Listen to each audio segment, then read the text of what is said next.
तो पहले दो पॉइंट इस डिस्कशन के मैं बता चुका हूँ आपको। पहला था व्हाट इज योगा, योग के बारे में हमने जानकारी ले ली।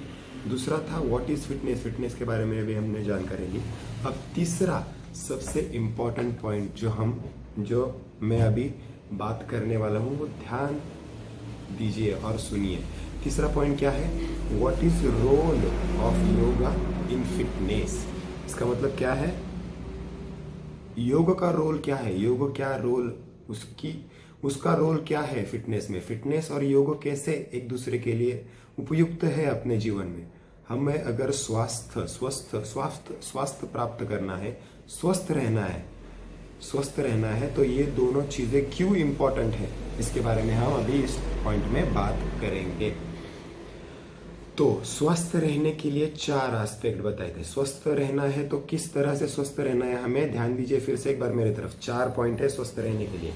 पहला पॉइंट है फिजिकली हेल्दी रहना, दूसरा है मेंटली मन से स्वस्थ रहना, तीसरा है स्पिरिचुअली स्वस्थ रहना और चौथा है सोशली स्वस्थ रहना। तो मैंने बताया था सोशली स्वस्थ रहने के बारे में हम बात करेंगे इस पॉइंट में। तो आयुर्वेद में स्वस्थ की व्याख्या क्या बताई गई है ये मैं अभी आपको पहले सुनाना चाहूंगा। आयुर्वेद में क्या कहा गया है? समदोषः समाग्निश्च समधातु मलक्रियः। फिर से सुनिए एक बार। समदोषः समाग्निश्च समधातु मलक्रियः प्रसन्नात्मेन्द्रिय मनः स्वस्थ इत्याभिधीयते। इसका मतलब क्या है? जिसके दोष, धातु, मल, अग्नि सब समान है और आत्मा, मन, इंद्रिय प्रसन्न है, वही हेल्दी कहलाता है, वही स्वस्थ कहलाता है। फिर से एक बार मेरे तरफ ध्यान दीजिए सब लोग। फिर से एक बार मैं बता रहा हूं इस श्लोक का अर्थ जो आयुर्वेद में सुश्रुत में कहा गया है। फिर से एक बार मैं आपको अर्थ समझा रहा हूं। देखिए क्या कहा है इसमें? जिसके दोष, धातु, मल, अग्नि समान है और आत्मा, इंद्रिय, मन प्रसन्न है, वही हेल्दी कहलाता है। इसलिए अगर आपको हेल्दी रहना है तो ये 4 एस्पेक्ट बहुत इंपॉर्टेंट, बहुत मायने रखते हैं। सिर्फ फिजिकली हेल्दी रहना इंपॉर्टेंट नहीं है। इसीलिए योग मार्ग अपनाना सबसे फायदे कारक हो सकता है। योग में इस सब के बारे में कहा गया है। क्या कहा गया है भगवत गीता में?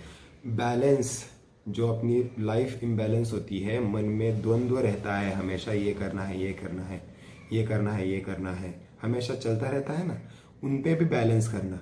अपने फिजिकल हेल्थ में भी बैलेंस रखना, अपने मेंटल हेल्थ में भी बैलेंस रखना। जो भी आप काम करोगे वही योग है, जो भी आप बैलेंस रखना वही योग है। और इसके अलावा जो भी आप काम करोगे वो कौशल्यपूर्ण जानकारी करके कॉन्शियस के साथ करना, मतलब योग बताया है कृष्ण ने। तो आगे हम देखते हैं। तो इस फिटनेस के 4 एस्पेक्ट में कौन से फिर से एक बार बताइए मुझे। फिटनेस के 4 aspect: physical health, mental health, social health, spiritual health. तो इस फिजिकल हेल्थ में हम योग को कैसे इसका फिजिकल हेल्थ में रोल है। तो फिजिकल हेल्थ में क्या है? यम नियम बताया है, आसन और प्राणायाम बताया है। इन चारों का अगर आप अच्छे से अभ्यास करोगे, स्वाध्याय करोगे, तप करोगे तो आपको फिजिकल हेल्थ प्राप्त हो सकती है। सूर्य नमस्कार है, आसन बताया है 32, गरुड़ासन बताया है, धनुरासन बताया है, अट प्रदीपिका में आकर्ण धनुरासन बताया है। इस आसनों के अगर आप सराव करोगे तो आपको फिजिकल हेल्थ मिल सकती है, प्राप्त हो सकती है।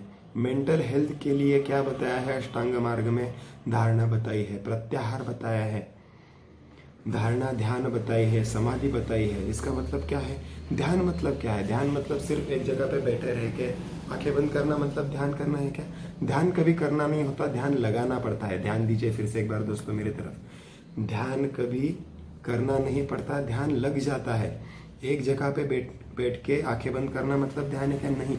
जो भी चीज आप कर रहे हो उसको पूरे कॉन्शियस के साथ करना मतलब ध्यान है।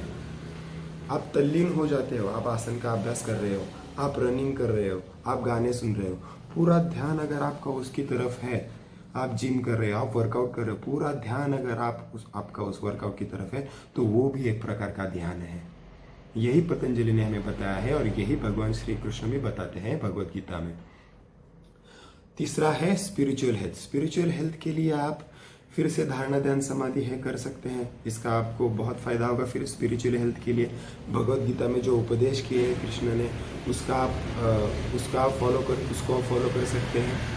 ईश्वर प्राणिधान है स्पिरिचुअल हेल्थ के लिए। जो भी आप कर रहे हो पूरे जो जिसको भी आप मानते हो, नेचर है, निसर्ग है, माता पिता है, उनको अर्पण कर देना।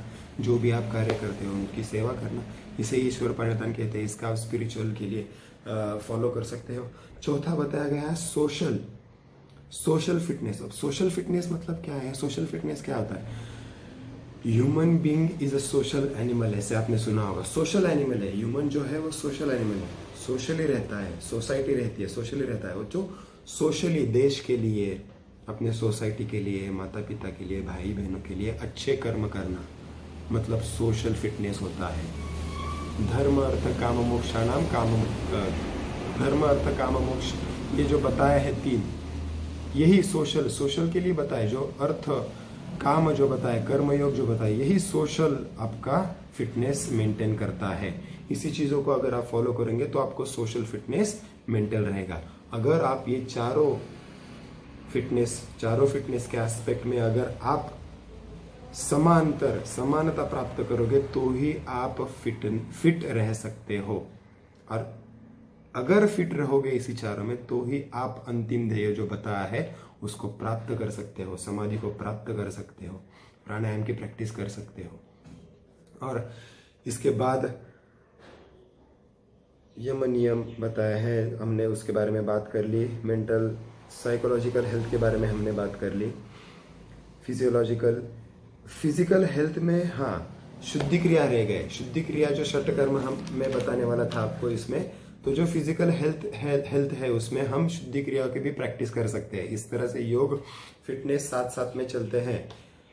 ठीक है, षट कर्म कौन से बताए थे? नौली, धौती, बस्ती, त्राटक, कपाल भाती, और एक कौन सा रह गया?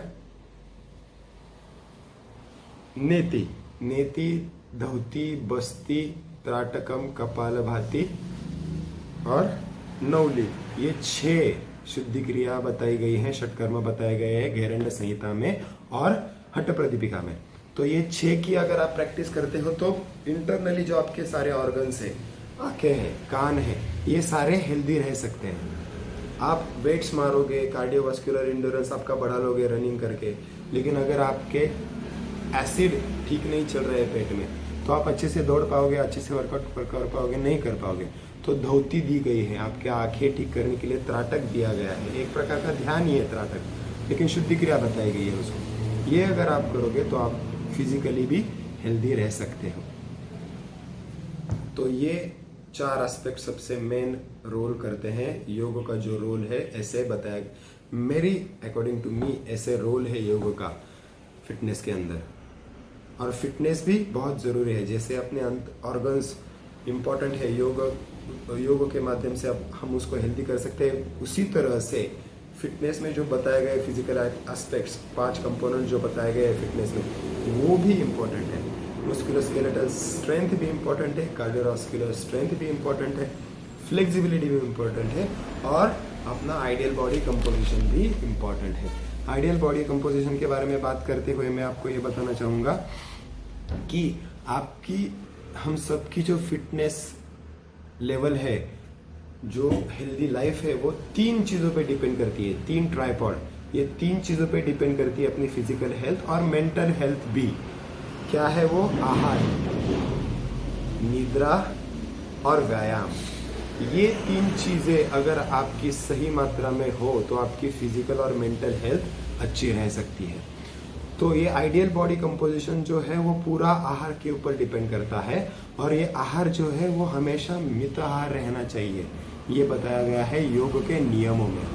हठ प्रदीपिका में जो मैंने आपको सबसे पहले बताया था कि 10 नियम बताए गए हैं, उसमें से एक नियम स्वामी स्वात्माराम जी ने बताया है मित आहार, मतलब जितना आपके शरीर को चाहिए उतना ही, और जितना आपके शरीर को, जो आपके शरीर के लिए इम्पोर्टेंट है और जितना आपके शरीर के लिए लगता है उतना ही आहार लेना, मतलब मिताहार करना। निद्रा पुरेशी, जितनी आपको लगती है उतनी रेस्ट लेना, नींद रेस्ट लेना भी बहुत इंपॉर्टेंट है, और व्यायाम एक्सरसाइज करना भी इंपॉर्टेंट है। तो योग, योगासन, योगा ये जो सब शब्द है, इसका मतलब क्या है? एक्सरसाइज है? नहीं, योग है एक जीवन शैली है। 24 hours 7 days a week 365 days is a yoga. हर अपने जीवन का क्षण योग है। हर क्षण पूरे कॉन्शियसनेस के साथ जीना मतलब योग है। एक्सरसाइज भी योग है, आहार खाना खाना भी योग है। जो भी आप कर रहे हो पूरे कॉन्शियसनेस के साथ करना मतलब योग है। सो रहे हो तो अच्छे से कॉन्शियसनेस के साथ सोना, अच्छे से सोना, वो भी एक प्रकार का योग है।